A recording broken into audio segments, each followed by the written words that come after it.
ఓం నమో వెంకటేశయ్య.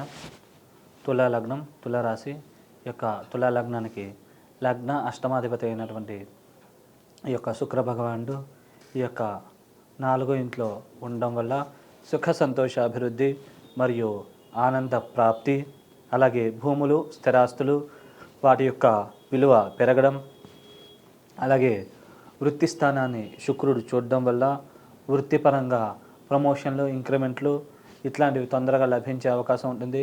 అలాగే ట్రాన్స్ఫర్లు కోరుకునే వాళ్ళకు కూడా ట్రాన్స్ఫర్స్ లభించే అవకాశం ఉంటుంది.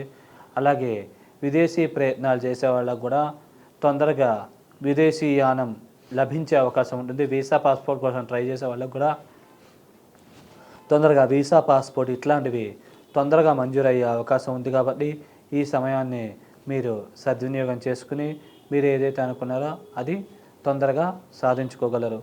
అలాగే ఈ యొక్క శుక్ర భగవానుడు ఈ యొక్క మకర రాశిలోంచి కుంభరాశిలోకి ఈ యొక్క 15వ తారీఖు నుంచి వెళుతూ ఉండడం వల్ల కొద్దిగా దైవికమైన బలము, శక్తి పెంపొందడము, విద్యార్థులకి విద్యలో మార్కులు ఎక్కువగా రావడము, అలాగే లాభాభివృద్ధి మరియు ఆకస్మిక లాభప్రాప్తి, అనుకోని విధంగా కొన్ని అదృష్టాలు కలిసి రావడం, సంఘంలో పేరు ప్రతిష్టలు, కీర్తి గౌరవాలు ఇట్లాంటివి పెరగడం, శరీర ఆరోగ్యము, శరీర దృఢత్వం, దేహ దారుఢ్యత ఇట్లాంటివి పెంపొందే అవకాశాలు చాలా ఎక్కువగా ఉన్నాయి. అలాగే అనుకోని వ్యక్తుల ద్వారా అనుకోని విధంగా మీకు సహాయ సహకారాలు లభించి మీరున్న స్థితి నుంచి ఉన్నత స్థితికి తొందరగా చేరుకోగలుగుతారు. కాబట్టి ఈ సమయాన్ని మీరు సరైన రీతిలో ఉపయోగించుకోగలరు.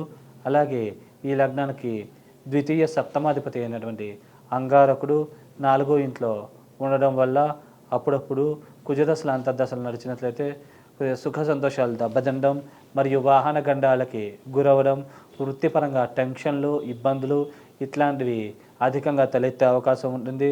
చేద్దాకా వచ్చి కొన్ని లాభాలు మిస్ అవ్వడము ఇట్లాంటి పరిణామాలు కూడా జరిగే అవకాశం ఉంటుంది. అలాగే వివాహపరంగా కొద్దిగా వివాహ స్థానాన్ని కుజుడు చూడడం వల్ల స్వల్పమైన జాప్యము, ఆలస్యము ఇట్లాంటివి జరిగే అవకాశం ఉంది. కాబట్టి ఈ విషయాన్ని గమనించగలరు. కాబట్టి ఈ విషయాలు అప్రమత్తంగా ఉంటే కనుక ఈ యొక్క దోష ప్రభావం నుంచి బయటపడగలుగుతారు. అలాగే 5వ స్థానంలోకి ఈ యొక్క 16వ తారీఖు నుంచి కుజుడు సంచరిస్తూ ఉండడం వల్ల స్వల్పంగా విద్యార్థులకి విద్యాటంకాలు జరిగే అవకాశం ఉంది. అనవసరమైన ఖర్చులు అధికంగా అయ్యే అవకాశం ఉంటుంది.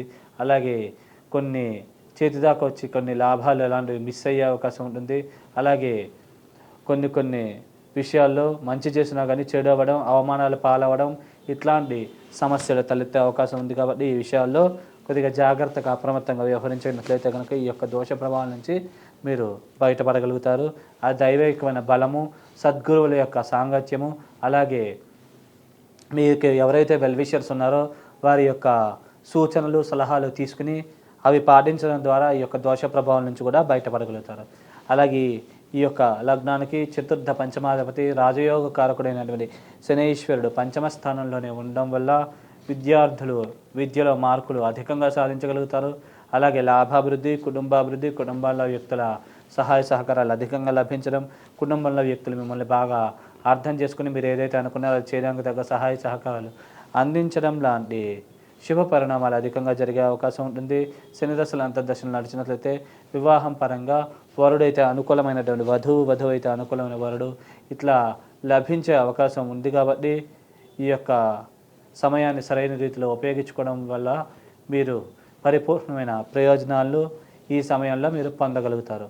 అలాగే ఈ లగ్నానికి తృతీయ మరియు షష్టాధిపతి అయినటువంటి గురువు ఈ యొక్క 7వ స్థానంలో ఉండడం వల్ల గురుదశలు, అంతర్దశలు నడిచినట్లయితే వివాహపరమైన ఆలస్యం అయ్యే అవకాశం ఉంటుంది.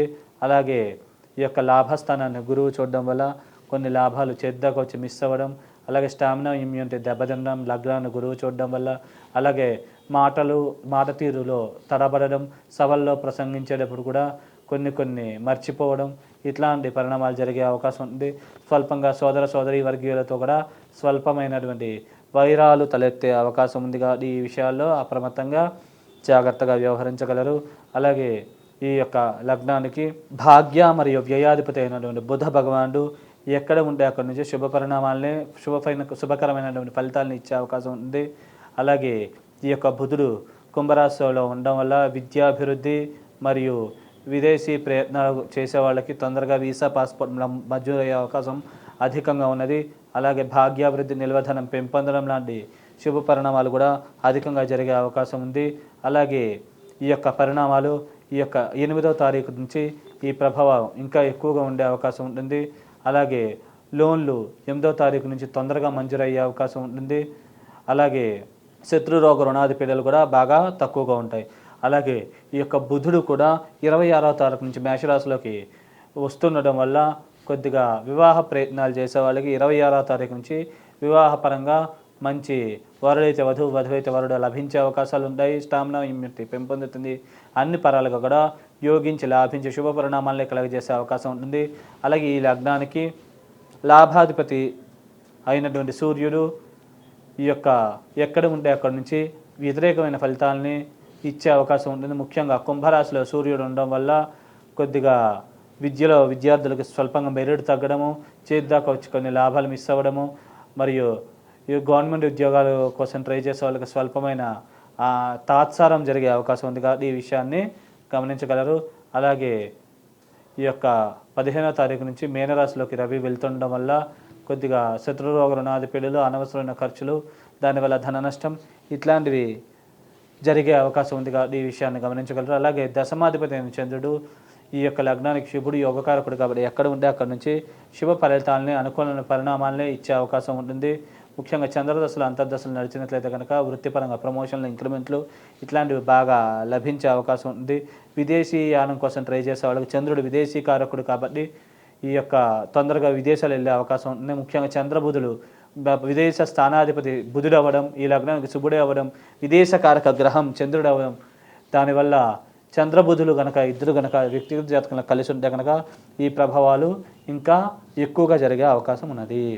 అలాగే ఈ యొక్క లగ్నానికి 6వ ఇంట్లో రాహు, అలాగే వ్యయంలో కేతు ఉండడం వల్ల వ్యక్తిగత జాతకంలో కేతు మహాదశ అయిపోయి రాహు మహాదశ మిగిలి ఉన్నట్లయితే రాహుకేతులు ఇద్దరు అద్భుతంగా యోగించి లాభిస్తారు. మంచి శుభ పరిణామాలని, అనుకూలమైన ఫలితాలనే ఇచ్చే అవకాశం ఉంటుంది. లోన్ల కోసం ప్రయత్నిస్తే తొందరగా లోన్లు మంజూరు అవుతాయి. తొందరగా కూడా చేసే సద్వ్యయం చేయాలి. వేరే వాళ్ళకి సహాయ సహకారాలు అందించాలి. దేవాలయాలకు సహాయం చేయాలి. దేవాలయంలో విగ్రహ ప్రతిష్టలు ఇలాంటివి కొత్తగా ఏమైనా చేస్తే వారికి సహాయ సహకారాలు అందించాలి. ఇట్లాంటి ఆసక్తి అధికంగా కలిగే అవకాశం ఉన్నది కాబట్టి మీరు ఇలాంటి శుభకరమైన కార్యాలు చేయడం వల్ల మీ యొక్క దోష ప్రభావాలను కూడా తొందరగా తగ్గించుకుని అనుకున్న పనులన్నీ కూడా సకాలంలో నెరవేర్చుకోగలుగుతారు. అలాగే దైవికమైన కార్యాలు, పుణ్యక్షేత్ర సందర్శనాలు, తీర్థయాత్రలు, విహారయాత్రలు ఇట్లాంటి వాటికి జర్నీలు అయ్యే అవకాశాలు అధికంగా ఉన్నాయి కాబట్టి మీరు ఈ సమయంలో ఈ యొక్క జర్నీలు అధికంగా ఉన్నాయి కాబట్టి మీరు సరైన రీతిలో ఉపయోగించుకుంటే కనుక మీరు బాగా ఈ యొక్క సమయాన్ని బాగా ఉపయోగించుకుంటే కనుక మీరు ఉన్న స్థితి నుంచి ఉన్నత స్థితికి తొందరగా చేరుకోగలుగుతారు.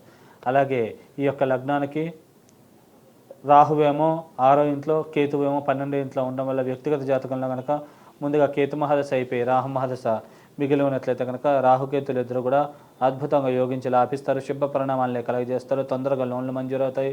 చేసే సద్వ్యయం అవుతుంది. అన్ని పరాలకు కూడా మంచి జరిగే అవకాశం ఉంది. వ్యక్తిగత జాతకంలో ఒకవేళ ముందుగా కనుక రాహు మహాదశ అయిపోయి కేతు మహాదశ మిగిలి ఉన్నట్లయితే కనుక అనవసరమైన ఖర్చులు అధికంగా అవడం, కొన్ని అవకాశాలు కొన్ని కోల్పోవడం, అనవసరమైన శత్రుపీడ, రుణపీడ, రోగపీడ ఇట్లాంటి వాటితో కూడా సతమతమయ్యే అవకాశం ఉంది. కాబట్టి ఈ విషయాల్లో అప్రమత్తంగా జాగ్రత్తగా వ్యవహరించగలరు. ఈ దోష ప్రభావం నుంచి బయటపడి మీరున్న స్థితి నుంచి ఉన్నత స్థితికి చేరుకోవాలనుకుంటే కనుక ఓం గం గణపతయ్యే నమః అనే మంత్రాన్ని రోజు 21 సార్లు పఠించడం మంచిది. లేకుంటే కనుక ఓం క్షిప్రప్రసాద గణపతయ్యే నమః అనే మంత్రాన్ని కూడా జపిస్తూ ఉండడం వల్ల మీరు ఈ దోష ప్రభావం నుంచి తొందరగా బయటపడి ఉన్న స్థితి నుంచి ఉన్నత స్థితికి చేరుకోగలుగుతారు. అలాగే కందులు, శనగలు రెండూ కూడా బాగా ఉడకబెట్టి బెల్లంతో పాటు మంగళవారం, గురువారం 2 వారాలు కూడా ఆవుకి తినిపిస్తూ ఉండడం వల్ల మీరు ఉన్నతిని సాధించగలుగుతారు. మీ దోషాలను కూడా పోగొట్టుకోగలుగుతారు. శుభం.